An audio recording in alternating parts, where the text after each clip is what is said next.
নমস্কার, তোমাদের সবাইকে স্বাগত জানিয়ে আজকের ক্লাসটা শুরু করছি। আজকে তোমাদেরকে দেখাবো সপ্তম শ্রেণীর তৃতীয় পর্যায়ক্রমিক মূল্যায়ন থেকে বাংলা বিষয় মডেল। এই সেটটি ছিল তোমাদের বাংলা বিষয়ের শেষ মডেল সেট।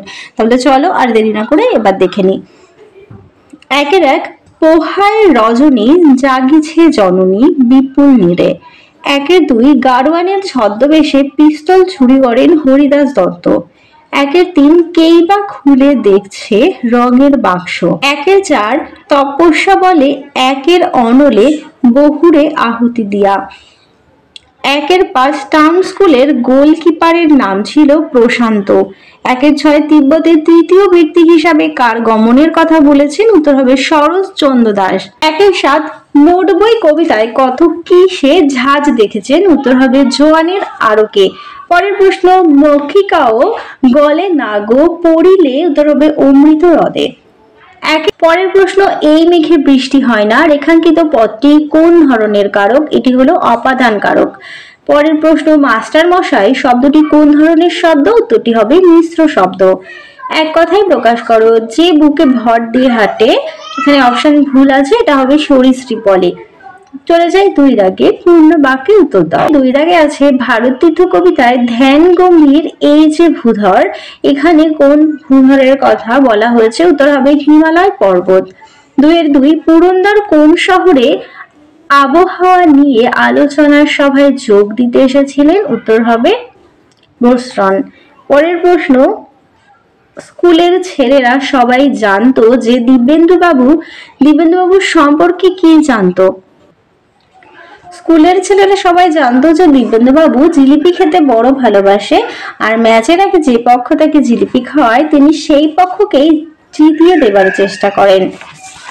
পরের প্রশ্ন গল্পের তথ্য অনুসারে মৃত্যুঞ্জয় টনিক কত সালে আবিষ্কার হয়েছে? হবে 3439 সালে। পরের প্রশ্ন বাতাস ঈষৎ কাঁপন দিলেই কোন ঘটনা ঘটেছিল? উত্তর হবে কবির ছড়া লেখা শুরু হয়ে গিয়েছিল। দুইয়ের ছয় আধুনিক ভারতের কুলগুরু কে ছিলেন? রাজা রামমোহন রায়। দুইয়ের সাত কুরুক্ষেত্রকে নরহরি কি বলেছিলেন? আমাদের আর্য কৌরবের শ্মশান ক্ষেত্র। দুইয়ের আটে চলে যায় সন্ধি বিচ্ছেদ করো।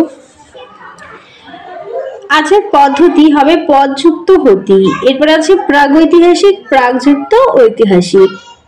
দুইয়ের নয় বলেছে অর্থ লিখে বাগধারাগুলো বাক্যে প্রয়োগ করো।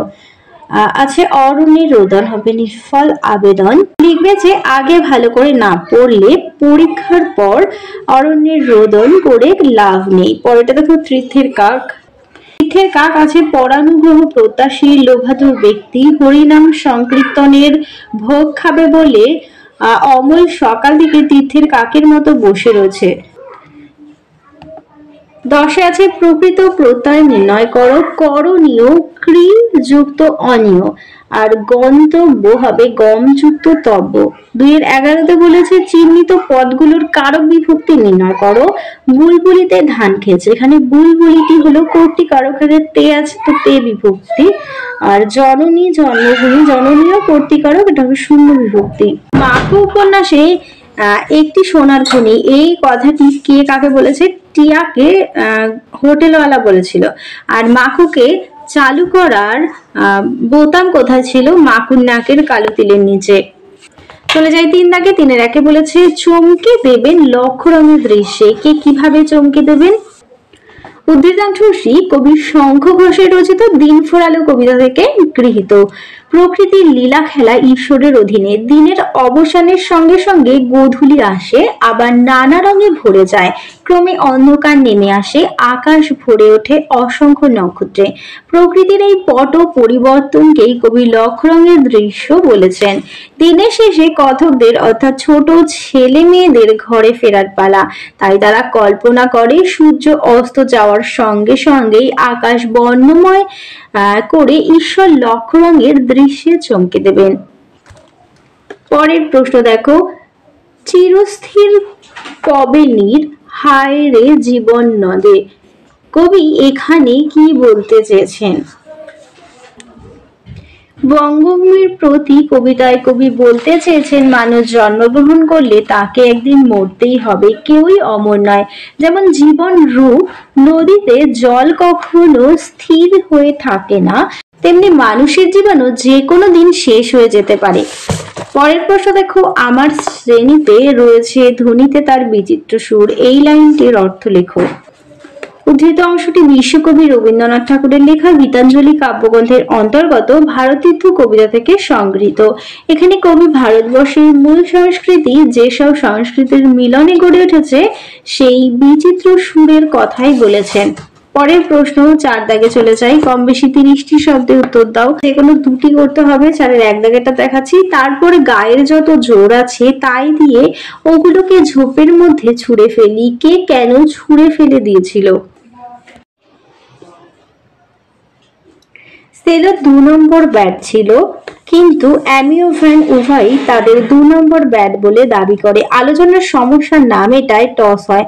টসে সেলো হেরে গিয়ে রেগে যায় আর খেলবে না বলে। পরক্ষণে তার মনে হয় যে এতে ভ্যানদের যথেষ্ট অসুবিধায় ফেলা যায়নি, তাই সে ব্যাট ও বল ঝোপের মধ্যে ছুঁড়ে ফেলে দেয়। তারপর 4-3 দাগেটা দেখাচ্ছি। রোশো, আমি তোমাকে প্রণাম করে দিচ্ছি। কে কার কাছে কি প্রণাম করে দিতে চেয়েছিল? চিন্তাশীল নাট্যাংশের প্রধান চরিত্র নরহরি যখন তার দিদিমার মুখে শুনল যে মাছটি ভন ভন করছে, তখন দিদিমাকে সে প্রমাণ করে দেওয়ার জন্য বলেছিল, মাছি তো ভন ভন করে না, মাছির ডানা থেকেই এরকম শব্দ হয়। এটা প্রমাণ করতেই সে ব্যস্ত হয়ে উঠেছিল। চলে যাই 5 দাগে। বলেছে সোনাটিয়া সং ও হোটেলওয়ালার কাছ থেকে কি কি উপহার পেয়েছিল তা লেখো। হোটেলওয়ালার জন্মদিন উপলক্ষে সোনাটিয়া অনেকগুলো উপহার পেয়েছিল। সং তাদের জামা দিয়েছিল, তার একটি ছিল গোলাপি আর একটি ছিল বেগুনি রঙের। জামার সঙ্গে আবার 2টো সাদা রঙের রেশমের চুল বাঁধার ফিতেও ছিল। হোটেলওয়ালা তাদের দিয়েছে লেসের পাড় দেয়া 2টো সাদা রেশমের রুমাল। জাদুকর 2টো তুলতুলে সুন্দর খরগোশের বাচ্চা তাদের উপহার দিয়েছে। এইভাবে হোটেলওয়ালার জন্মদিনে অনেকেই সোনাটিয়াকে বিভিন্ন উপহার দিয়েছিল। পরের প্রশ্ন, ঘাস জমির ওপর শুকোতে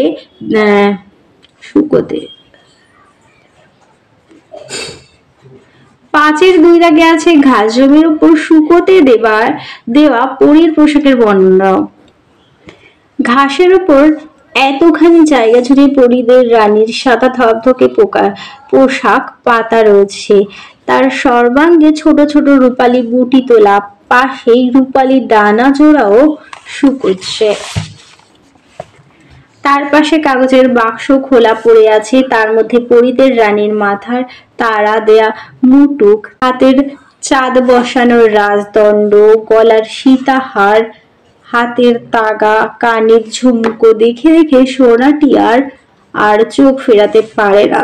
গয়নার সঙ্গে রূপালী পাড় দেয়া সাদা রেশমি রুমালও রোদে শুকাচ্ছে।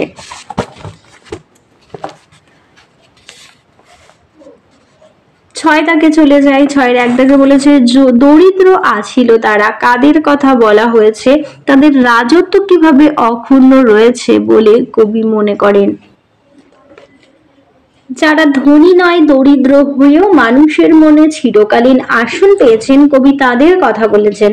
মানুষের কল্যাণে নিবেদিত ছিলেন যে সমস্ত মানুষেরা, তাদের কল্যাণময় কর্মের জন্যই তারা সমস্ত মানুষের মনে সদা বিরাজিত, যা পরম্পরায় বয়ে চলতেই থাকবে। তাই তাদের রাজত্ব অক্ষুণ্ণ রয়েছে। পরের প্রশ্ন, ভারতীর্থ কবিতায় মহামানবের সাগর তীর। পরের প্রশ্ন দেখো, ভারতীর্থ কবিতায় মহামানবের সাগর তীরে বলতে কবি কি বুঝিয়েছেন? ভারতীর্থ কবিতায় কবিগুরু রবীন্দ্রনাথ ঠাকুরের ভারতবর্ষকে মহামানবের সাগর তীর হিসেবে বর্ণনা করেছেন। নানান নদীর ধারা এসে যেমন সাগরে মিলিত হয়, তেমনি ভারতবর্ষের পূর্ণভূমিতে যুগ যুগান্ত ধরে নানা জাতি, বর্ণ, ধর্ম, সম্প্রদায়ের মানুষ এসে একত্রে মিলিত হয়েছে। ভারত মাতা দু বাহু বাড়িয়ে তাদের আপন করে নিয়েছেন। তাদের পাদস্পর্ধে ভারত ভূমি আরো পবিত্র হয়ে উঠেছে। এইভাবেই এ দেশে বৈচিত্র্যের মধ্যে ঐক্য প্রতিষ্ঠিত হয়েছে। পরের প্রশ্ন দেখো,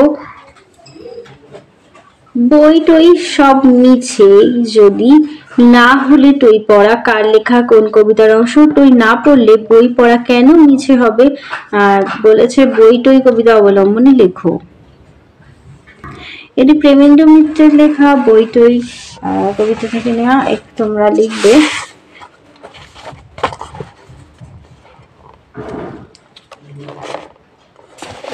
এটি প্রেমেন্দ্র মিত্রের লেখা বই টই কবিতার অংশ। আর তোমরা এখানে বিষয় সংক্ষেপটা লিখে দেবে।